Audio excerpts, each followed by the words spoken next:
Hello friends. तो हम आपके लिए विक्रम और बेताल की एक और कहानी लेकर हाजिर है। तो चलिए कहानी को शुरू करते हैं। तो हम सुनेंगे कैसे बेताल विक्रम को तीसरी कहानी सुनाता है। इस कहानी का नाम है स्त्री किसकी हुई। यमुना के किनारे धर्मस्थान नामक का एक नगर था। उसी नगर में गणादीप नाम का राजा राज्य करता था।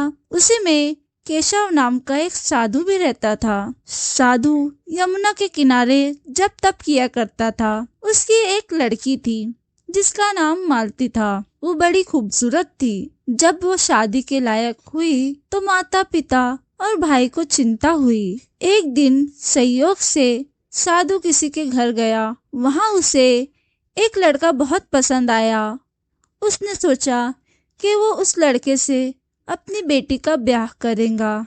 उसी दिन संयोग से उसकी बीवी को भी एक लड़का बहुत पसंद आया और उधर लड़की के भाई को भी एक लड़का उसकी बहन के शादी के योग्य लगा।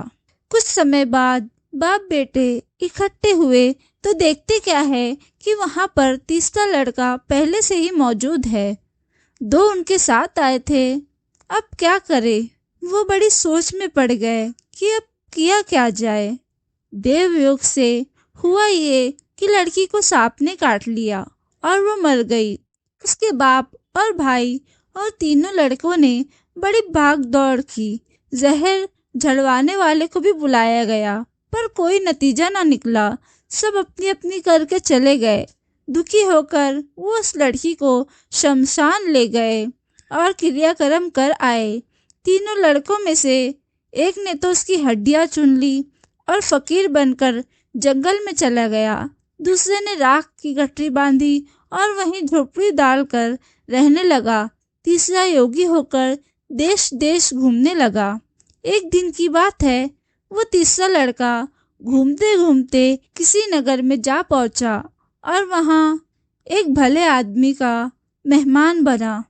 उस आदमी ने उसे भोजन करने बैठने को कहा। जैसे ही उसकी पत्नी भोजन परोसने आई तो उसके छोटे लड़के ने उसका आंचल पकड़ लिया।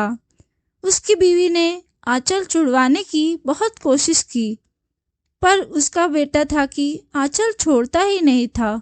उसने गुस्से में आकर लड़के को झिटका, मारा, पीटा, फिर भी वो ना माना तो उसने उसे उठाकर जलते हुए चूल्हे में पटक दिया।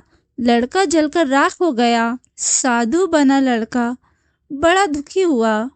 उसने कहा, मैं जा रहा हूँ यहाँ से। मैं इस घर में भोजन नहीं करने वाला। जहाँ ऐसी राक्षसी मौजूद हो मैं उस घर में बिल्कुल भोजन नहीं करूँगा। इतना सुनकर वह आदमी भीतर गया और संजीवनी विद्या की पोथी लाकर एक मंत्र पढ़ा। जलकर राख हो चुका लड़का फिर से जीवित हो गया। ये देखकर उस लड़के को बड़ा आश्चर्य हुआ। उसने सोचा, अगर ये पोथी मेरे हाथ आ जाए तो मैं उस लड़की को फिर से जिला सकता हूँ। इसके बाद उसने भोजन किया और वहीं ठहर गया। जब रात को सब खा पीकर सो गए तो वो चुपचाप से उठा और पोथी लेकर चल दिया। जिस स्थान पर उस लड़की को जलाया गया था वहां जाकर उसने देखा तो दूसरा लड़का वहां बैठा बातें कर रहा था। इस लड़के के ये कहने पर कि उसे संजीवनी की विद्या की पोथी मिल गई है और वो मंत्र पढ़कर लड़की को जिला सकता है, उन दोनों ने हड्डियां और राख निकाली। साधु बने लड़के ने जैसे ही मंत्र पढ़ा वो लड़की जी उठी। अब तीनों उसके पीछे आपस में झगड़ने लगे। इतना कहकर बेताल बोला, राजा बताओ कि वो लड़की किसकी स्त्री होनी चाहिए। राजा ने जवाब दिया, जो वहां कुठिया बनाकर रहा उसकी होनी चाहिए। बेताल ने पूछा, क्यों राजन। राजा बोला, जिसने हड्डियां रखी वो तो उसके बेटे के बराबर हुआ। जिसने विद्या सीखकर जीवन दान दिया वो बाप के बराबर हुआ और जो राख रमा कर बैठा रहा वही उसका असल हकदार हुआ। राजा का ये जवाब सुनकर बेताल फिर पेड़ पर जा लटका। राजा को फिर लौटना पड़ा और जब वो उसे लेकर चला तो बेताल ने कहा, सुन राजन, तुझे एक कहानी और सुनाता हूँ। अगर आपको हमारी कहानी अच्छी लगी हो तो एक छोटा सा लाइक ज़रूर करें। अब हम सुनेंगे कि कैसे बेताल राजा को आगे की कहानी सुनाता है। ज़्यादा पुण्य किसका। वर्धमान नगर में रूपसेन नाम का राजा राज्य करता था। एक दिन उसके यहाँ वीरवर नाम का राजपूत नौकरी के लिए आया।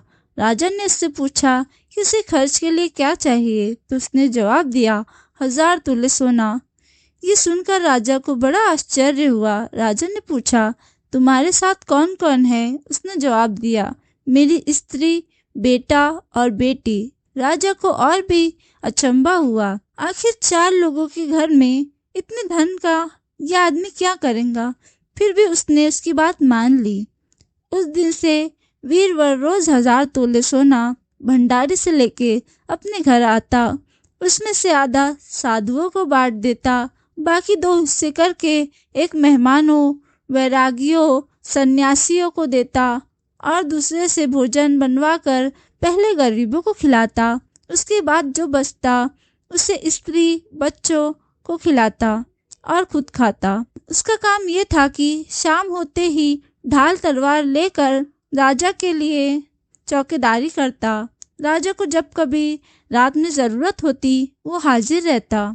एक वक्त आधी रात के समय राजा को मरघट की ओर से किसी के रोने की आवाज़ आई। उसने वीरवर को पुकारा तो वो आ गया। राजा ने कहा जाओ पता लगाकर आओ कि इतनी रात गए कौन रो रहा है और क्यों रो रहा है। वीरवर तत्काल वहां से चल दिया। मरघट में जाकर देखता क्या है कि सिर से पांव तक एक स्त्री गहनों से लदी कभी नाचती है, कभी कूदती है और कभी सर पीट पीट कर रोती है, लेकिन उसकी आंखों से एक बूंद आंसू नहीं निकलता। वीरवर ने पूछा तुम कौन हो और क्यों रोती हो। उसने कहा मैं राजलक्ष्मी हूँ। रोती इसलिए हूँ कि राजा विक्रम के घर में खोटे काम होते हैं, इसलिए वहाँ दरिद्रता का डेरा पड़ने वाला है। मैं वहाँ से चली जाऊंगी और राजा दुखी होकर महीने में मर जाएगा। सुनकर वीरवर ने पूछा इससे बचने का कोई उपाय है। स्त्री बोली हाँ है। यहाँ से पूरब की ओर 1 योजन पर एक देवी का मंदिर है।